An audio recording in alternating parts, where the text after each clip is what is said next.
Alright, so Drakkon is back. Not only that, he's returning to his original timeline for the first time in forever.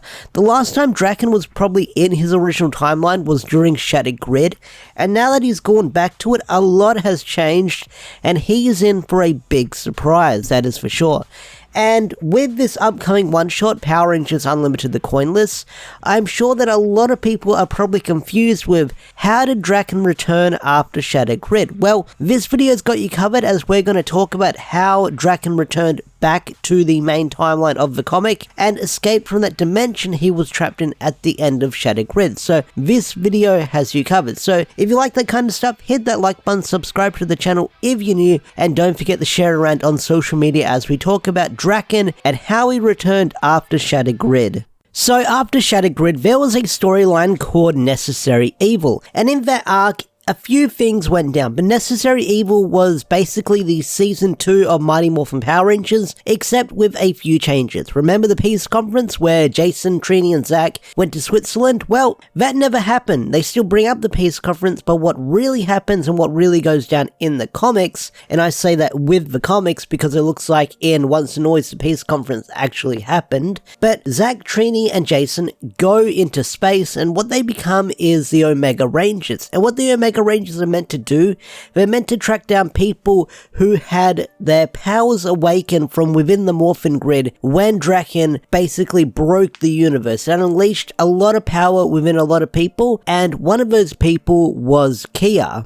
Now, Kia ends up going a little bit crazy in the Necessary Evil arc, and what she ends up doing is killing the Omega Rangers' mentor, the Blue Emissary, thinking that all Tommy Olivers are going to end up like Drakkon, and she thinks that the emissaries are being a nuisance and they've made terrible decisions throughout their run of being these overseers of the Power Rangers universe and the Morphin Grid. So, killing an emissary awakens an Imperial, and the Imperials are really powerful. They're basically the gods of destruction in the Power Rangers universe, and when you kill an emissary, it revives an Imperial and vice versa in the Power Rangers universe. So basically when you kill one god, it revives the other, and so forth and so forth. But Kia's eventually defeated at the end of the Necessary Evil story arc. Alright, jumping back to Drakkon. So remember at the end of Shattered Grid where Drakkon chose to stay behind in his universe that was falling apart, and for the longest time we thought he was dead because he would have died in that collapsed universe? Well, he's actually alive, and at the end of Necessary Evil, he makes his grand return where he lands on Earth. He's a lot older, he's got these markings all over his face,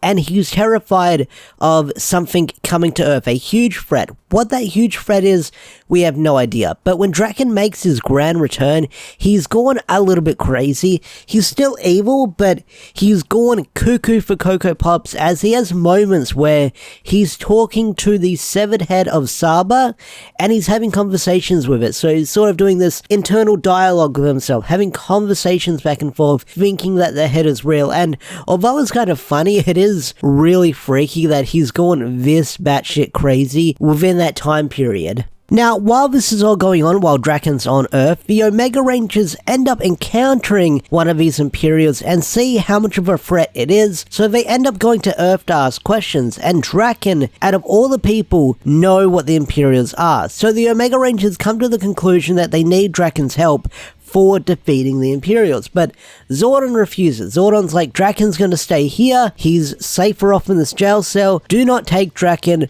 from this jail cell. And of course, what do the Omega Rangers do? Well, they defy Zordon's orders, and Jason, Trini, and Zach break Drakkon out of prison and go off on a big space adventure with him. Now, Drakkon traveling through space with the Omega Rangers was a lot of fun because the adventures they go on traveling through space are freaking amazing. There's this one part of the story where they fight off these evil space vampire aliens.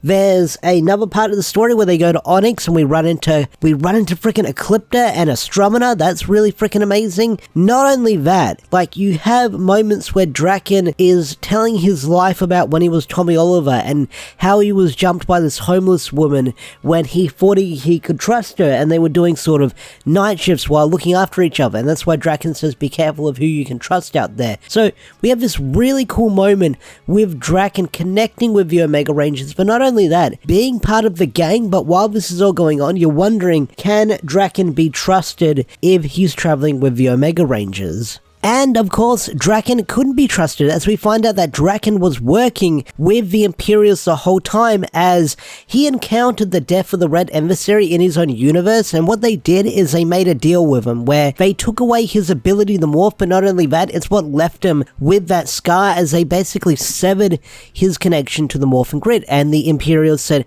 hey, we'll make a deal with you. If you can help us find the final emissary, then we'll restore your power to morph again. And of course, that's a deal that Drakkon couldn't refuse, and he ends up leading the Omega Rangers basically to their deathbeds as he leaves them behind on a planet set to explode. But not only that, Drakkon's got a brand new look due to his whole weird severed connection to the Morphin Grid that left him with the scars that the Imperials gave him. And I gotta say, it's a really cool new design that Drakkon gets in his base form. I freaking love it.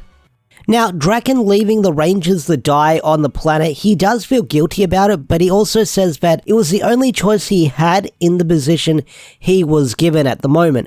So we get another story arc called the Eltarian War, where we find out that Zordon's people are controlling the Imperials. They were controlling the Imperials the whole time, and what they were doing is they were sort of being peace negotiators with planets because the universe isn't that peaceful, and planets that would be problematic or be a problem or too destructive, what they planned on doing was by saying, hey, if you guys don't settle down or you don't offer our peace treaty, then we're going to blow up your planet. And that's exactly what they were doing with the Imperials, and eventually that led them to come to Earth, and Zordon refusing their offer led to a war between Zordon's race and the Power Rangers, which is a really cool, phenomenal story arc, which I highly recommend checking out. Really great. I love the Eltarian War as it was coming out month to month. Now, in the climax of this story arc, Drakkon ends up returning to Earth to fight the Imperials as he brings an army of space vampires to suck out their energy, but of course, that does nothing and they're easily swatted aside. But it was really cool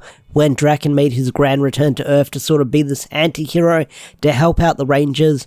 But in the end, of course, the Rangers end up winning the battle against Eltar and the Imperials, and after the battle, Trini offers Drakkon to stay behind and maybe help out the team, because it's not too late to change. I mean, Drakkon still has some good in him. He's changed since we last saw him, but Drakkon, of course, refuses, and he goes off in the Omega Rangers spaceship that he stole from way back. And ever since then, we haven't seen Drakkon for the longest time until now in the Recharge story arc, where Drakkon broke Kia out of the vault, and he's going to use her to go back to his own universe to form what we know as the Drakkon Rangers, which we know nothing about as of the time of recording this video. But anyway, guys, that is the quick Drakkon recap of what Drakkon is doing in the main timeline of the Power Rangers universe if you dropped off during Shattered Grid. So if you enjoyed this video, hit that like button, subscribe to the channel if you're new, and I'll see you guys in the Power Rangers Unlimited, the Coinless review, recap, discussion, whatever you want to call it,